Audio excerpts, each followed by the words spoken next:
Now on the Locked On Celtics podcast, Neemias Queta plays the game of his life. Baylor Scheierman was inspirational, and the Celtics beat the Sixers. Locked On Celtics pod, home of the winners. Hey there, welcome back to the Locked On Celtics podcast right here on the Locked On Podcast Network, where it is your team every day. Your team is the Boston Celtics, and I talk about them Monday through Friday. Bonus podcasts when they play on a Friday or a Saturday, and throughout the week, you'll get an occasional bonus podcast as well. So make sure you're subscribed. Watch the show on YouTube. Get into the comment section there. Share your thoughts with me.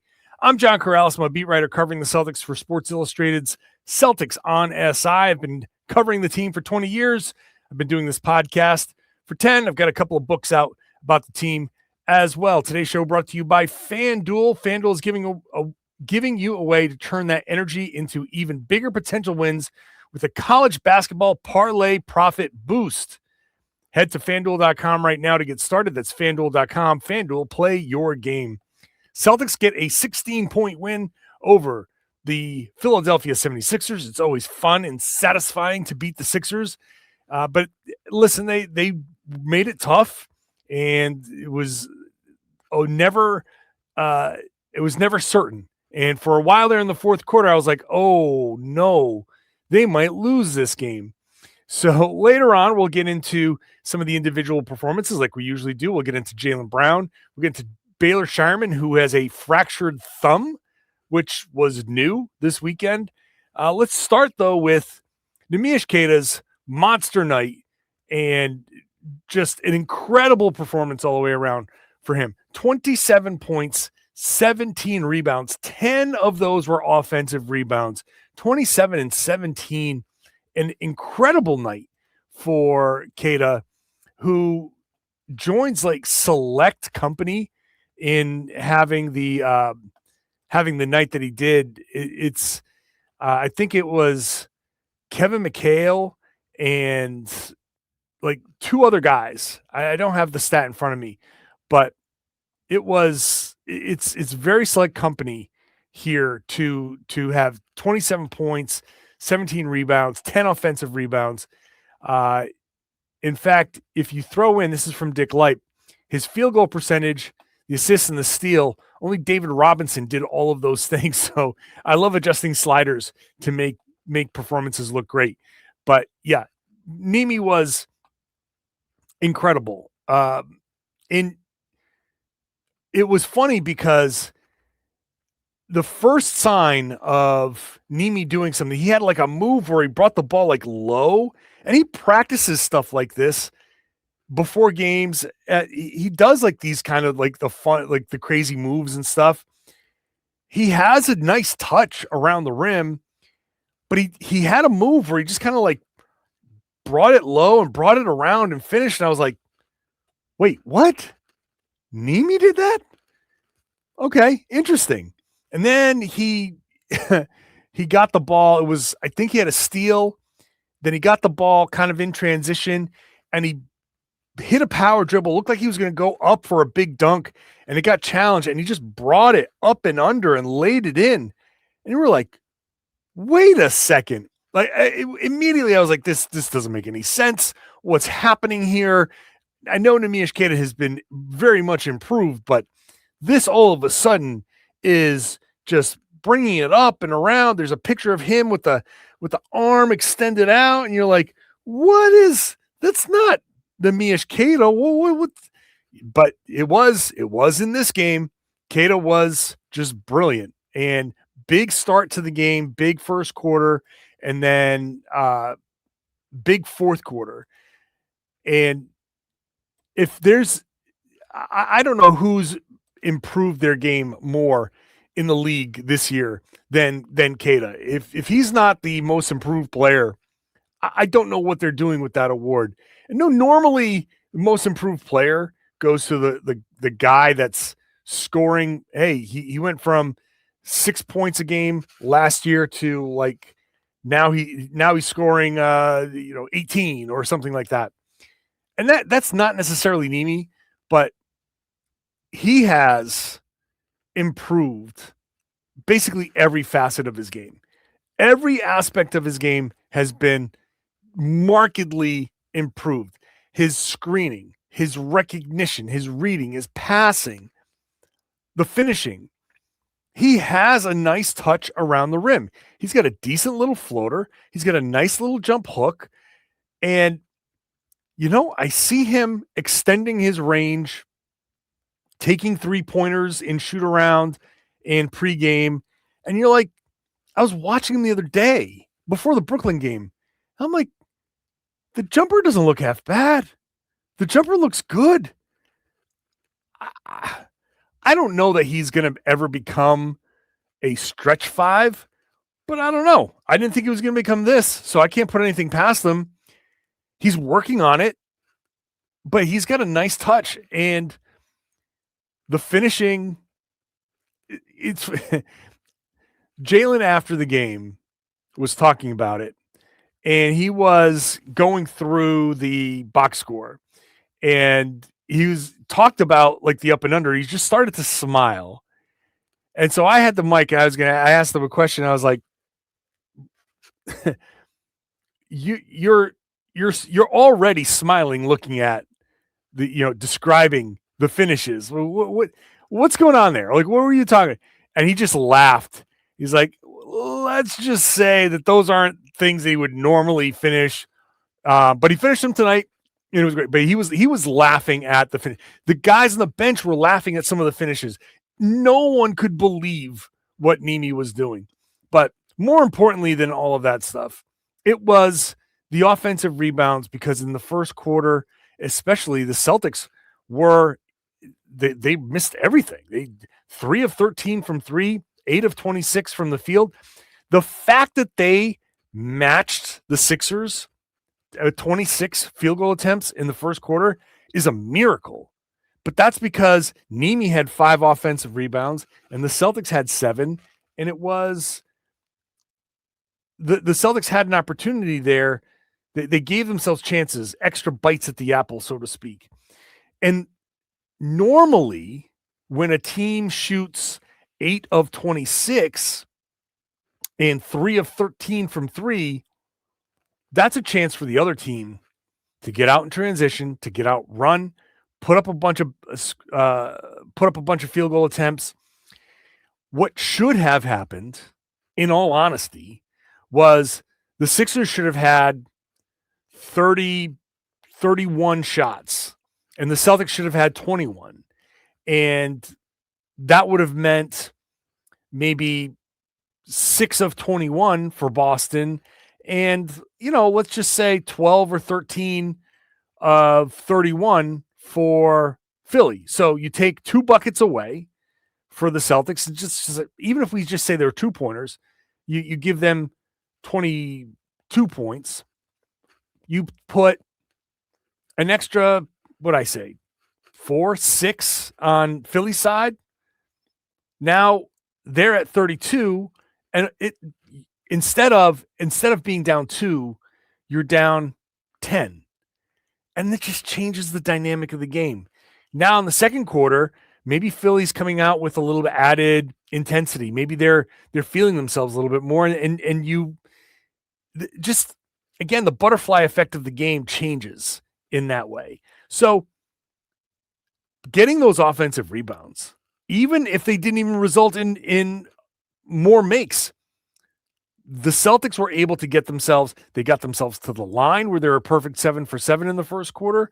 They were +4 in that. They were able to match the Sixers in 3-point makes, even though they took 6 more. They still were able to get the 3. And okay, so they had 3 fewer baskets, but they had 4 more free throws. So there's your 2-point difference. Philly was +6 in the made baskets, and the Celtics were +4 points in the free throws. And now you're only 2-point game. That's critical. That is critical for the Celtics. And I was listening to Sixers podcast on the way home, and they said it after that first quarter where the Celtics were awful shooting, absolutely awful, and the Sixers were only up 2. They even said we knew we were losing this game. We just knew it. And they did. And Keita in the first quarter was huge. Kind of, he was still good in the second quarter, but then he kind of sat for a while. And then it was the fourth quarter where the Celtics went on an 11-1 run to close the game. And it was just bucket, bucket, bucket. He had a kind of lost the ball in a big, strong, put back, or not put back, but a big, strong finish. And then an offensive rebound and a layup. And then the ball gets tipped around and he gets it and gets a dunk. And it was just boom, boom, boom. So shout out to Neemi. He should be the most improved player of the year. He's been great. And yeah, I'll just leave it at that. Neemi's been awesome.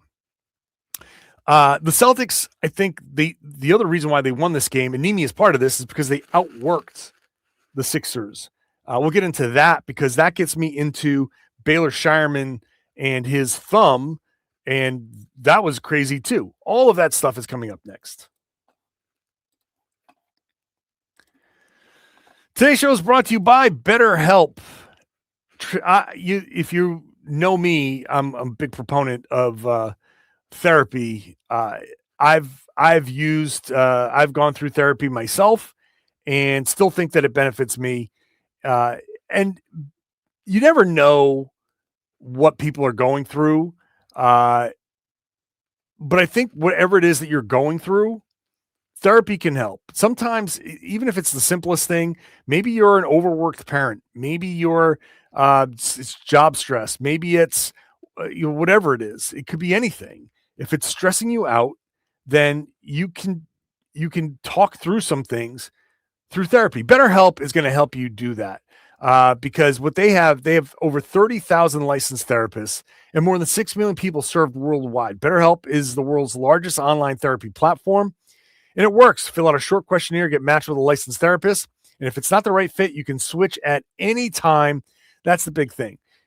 Doing it online saves you the time and energy of trying to find somebody, and being able to switch at any time.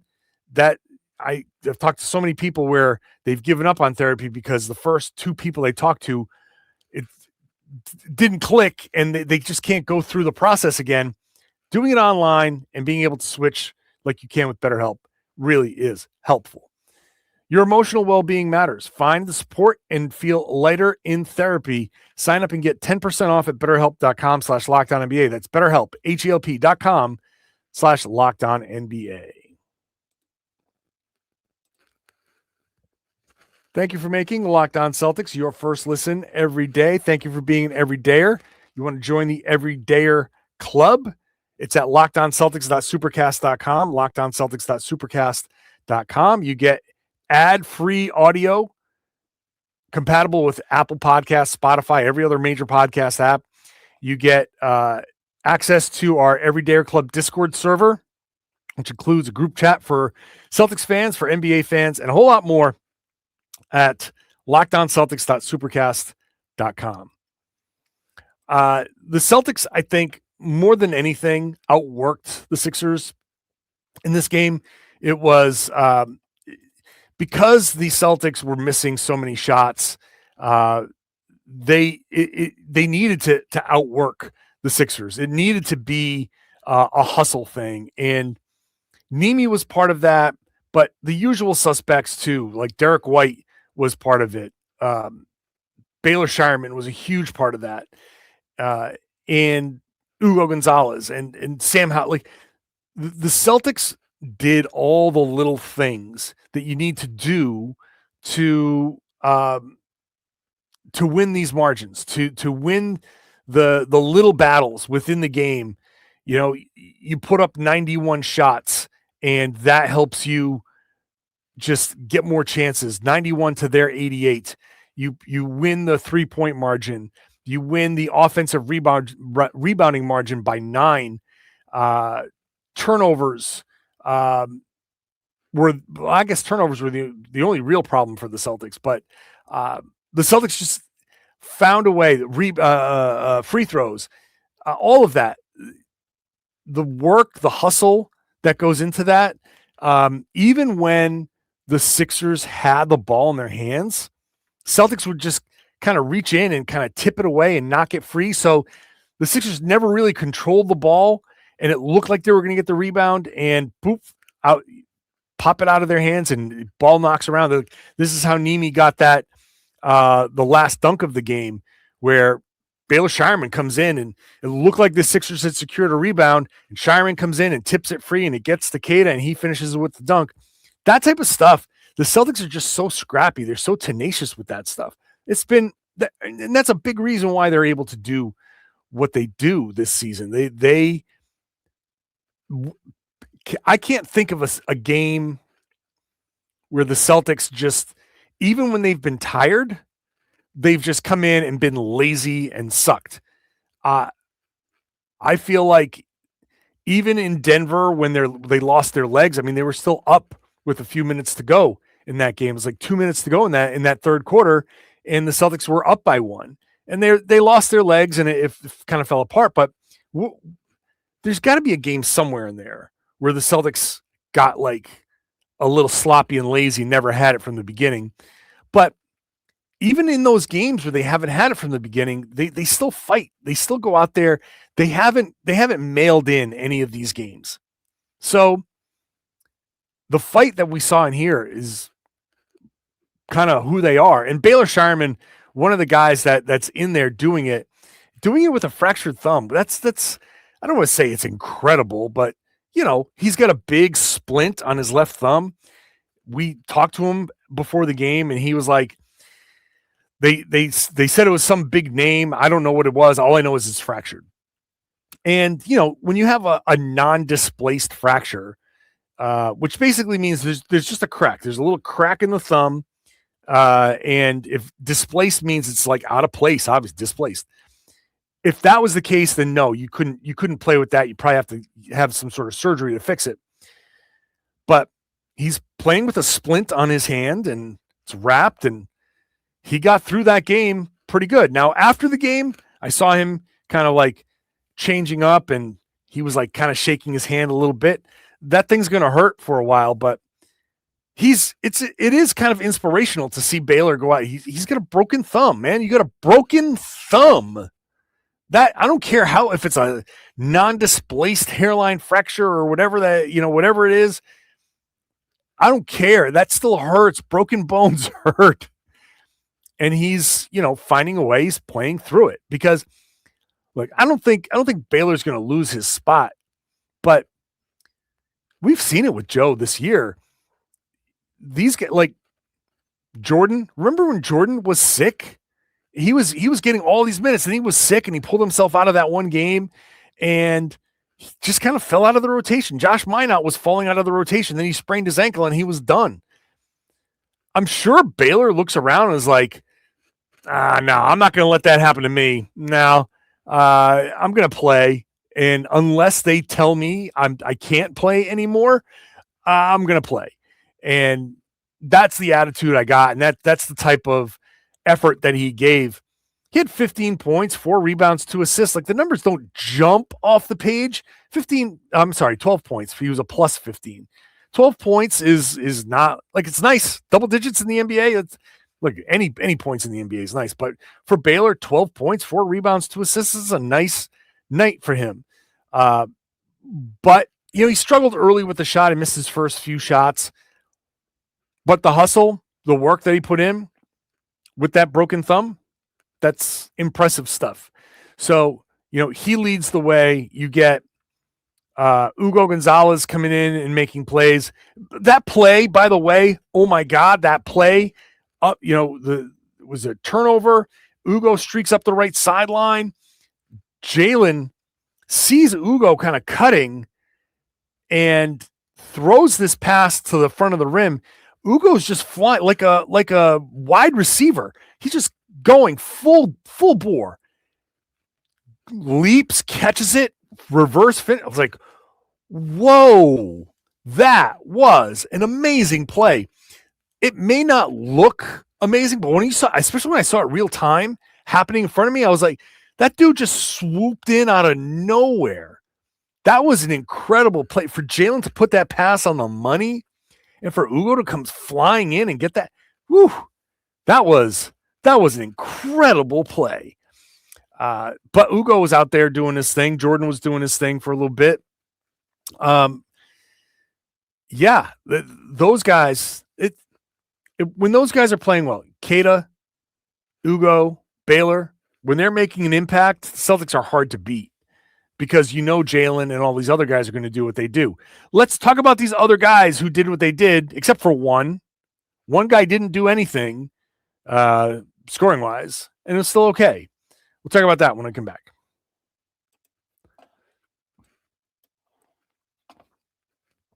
Today's show is brought to you by FanDuel. College basketball is nonstop. Big games, tight spreads, momentum swings every single night.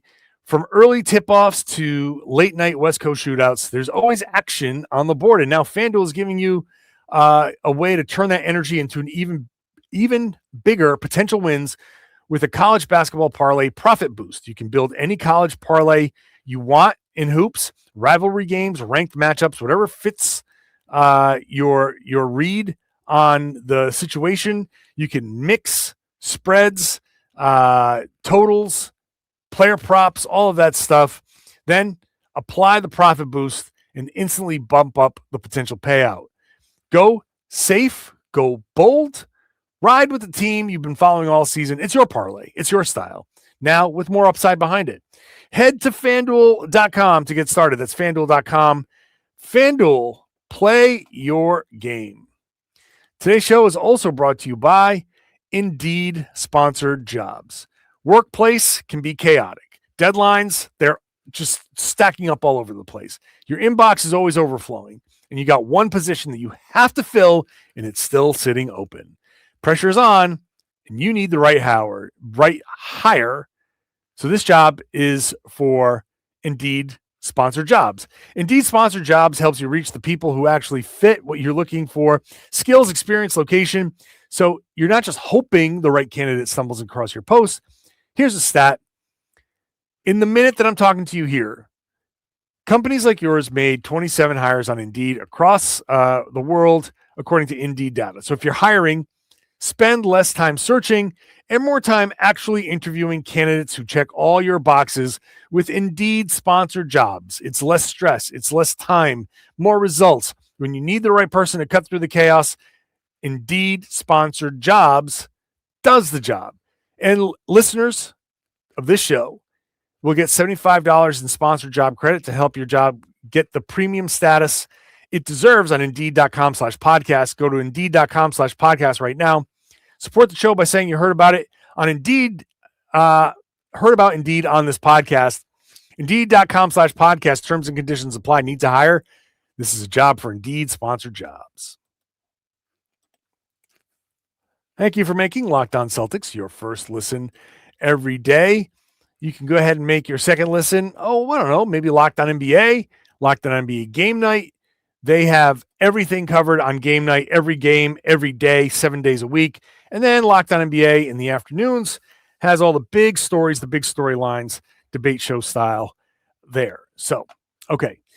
The Celtics got Jaylen Brown was a big performance from Jaylen Brown.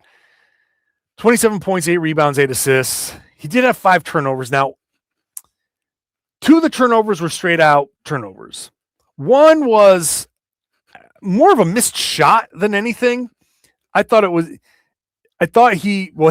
was fouled. He was going up for the reverse layup and just kind of slipped out of his hands. And that was more of a missed shot than it was a turnover, but it goes down as a turnover. And then he had an offensive foul, and then he threw a pass out of bounds. So 3, I'm going to say 2 of them were definitely dead ball turnovers. 2 of them were definitely live ball turnovers. And there was one where I wouldn't call it a turnover. I'd call it a missed shot. Either way, it was the only kind of like blemish. He was 9 of 17 from the field, 2 of 6 from 3. Okay, could have made one more. Excuse me. But 7 of 7 from the line. Just a nice all-around game from Jalen. He's just totally in control the whole game. Did a nice job drawing 2, kicking. The Sixers were just helping all over the place. They're playing some zone. the Jaylen Brown's ability to draw the two, and even if you want to say it's not his ability, it's just the fact that Philly just was sending two, but his ability to make the reads and make the pass and make those plays, that just kind of helped everything along and got guys going. Derrick White, Shireman. Shireman hit that buzzer beater at the end of the first half. And he's got that thumbs up to celebration because of the thumb. So, with the big wrap on there. So, but Jalen was great. Derrick White, similarly great, 21 points, 8 assists, 6 rebounds for him, 2 steals, 2 blocks. He had 4 turnovers, a couple of, tough ones, but he shot 5 of 11 from 3, 4 of 4 from the line. He was 1 of 5 from 2, which is weird. But, I think some of those were tough physical finishes. But Derrick was really good in that game as well. Payton Pritchard was not. He did have 5 assists. It's not like he sucked. I don't look at Payton Pritchard and say he sucked in this game. But he was 0 for 4. He didn't take. I mean, it didn't end up hurting the Celtics, but 4 shots for Payton Pritchard. Like, you need a little bit more aggression out of Pritchard. But I think Philly's size might have bothered him a little bit. But either way, just 0 for 4. A forgettable game here, but 2 turnovers. That's it. The assists there, he had 3 rebounds. He had a steal. So it wasn't hurting the team. In fact, he was a +7. So I'm sitting here like talking about Baylor or Vooch. Vooch is another guy you got to mention. 11 points, 12 rebounds, but he was a -4 in his time. But Payton was kind of like a rough night for Payton. Vooch, so let's get into this Vooch thing here because, I talked about, I think Vooch might end up being the starter, and I still think that could be the case, which I know people are going to be like, John, did you not just see what Neemi did? Yeah. If Vooch becomes a starter, it's because Joe likes the combination with Jayson and Jalen and wants the floor spacing. It's not necessary. Like, that may not end up being true, and that'd be fine. Like, I'm not saying that. When I say that Vooch would start with Jayson, it's not that I'm saying Vooch is better than Keita. Like, we got to stop with this notion of, hey, when I say I want Keita on the bench with Payton Pritchard, it's because I like those two working together. Not because I think Vooch is this much better than Keita or Keita's worse or it's at this point, the Celtics it's almost like last year. Pritchard is a starter, right? Vooch played 20 minutes in this game, almost 21 minutes. It's kind of almost starter level minutes. And when Vooch and Keita are Keita played 27. Vooch could play 23 and Keita could play 24. Whatever it is, it doesn't matter who starts. In fact, I've been saying Keita should finish games. You could probably, unless you're way, way behind offensively and you need somebody who can go out there and shoot threes. But I think even if Vooch starts games, Keita can finish those games very easily. Whatever happens with the Celtics, Vooch comes in this game, 11 points, 12 rebounds, 3 of them offensive. He was 3 of 6 from 3. He was a big part of the Celtics offense there for a while, showing the capabilities. If Joe says, yes, I need that floor spacing and passing and all of that stuff, I need that out there to start games, then Vooch can very easily start these games. Excuse me. And Keita would just basically be a 7th starter. He'd play the same amount of minutes. He'd play 27 minutes or 25 minutes or whatever it is. I'm not saying bench him and play him 12 minutes. If I'm saying Vooch should be the starter, And like I said, the jury's out. Like if you say, no, John, Keita's going to end up being the starter, fine, absolutely fine. If Joe Mazzulla says, no, Keita's the starter, like, okay, yeah, makes sense too. That also makes sense. It's fine. However, if Vucevic does end up starting, don't take it as a demotion. Don't take it as, oh my God, they're disrespecting Keita. No. It's just the combinations work. There's 48 minutes of basketball. There's plenty of time to go around for everybody. We're just going to use you at a different time of the game. Like, that's it. So even after Keita's 27 and 17, don't take it as if I argue that Vooch should start, it's only because I want floor spacing out there with Tatum and Brown. That's it. So just leave it at that. Vooch played well. Vooch played well in this game. It's very interesting to see two centers both put up double-doubles like this.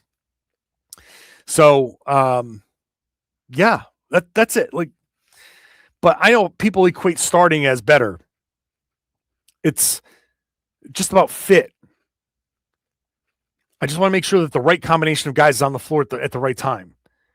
If you get 25 minutes a game, who cares? Pritchard went to the bench. He's fine on the bench. He's playing starter minutes anyway. So don't get caught up in that stuff. It doesn't matter. It doesn't really matter at all. All right, that's it. Thank you for listening. Thank you for watching. Celtics turn right around and play the Milwaukee Bucks. I don't know who's going to be available. I don't know who's actually making that trip. Wouldn't be surprised if Jaylen Brown's lower back spasms show up again, or hamstring shows up again and he misses this game, or maybe Derrick White misses it. I wouldn't be surprised at any of that stuff because the Bucks are still shorthanded. I don't think they're going to have Giannis back, and this is a rough back-to-back. So, but I'll be here after that game no matter what. So stick around for that. Make sure you're subscribed. Watch the show on YouTube. Get into the comment section. I would love it if you share the podcast. Tell everybody they should be listening to and watching the Locked On Celtics podcast here on the Locked On Podcast Network. It's your team every day.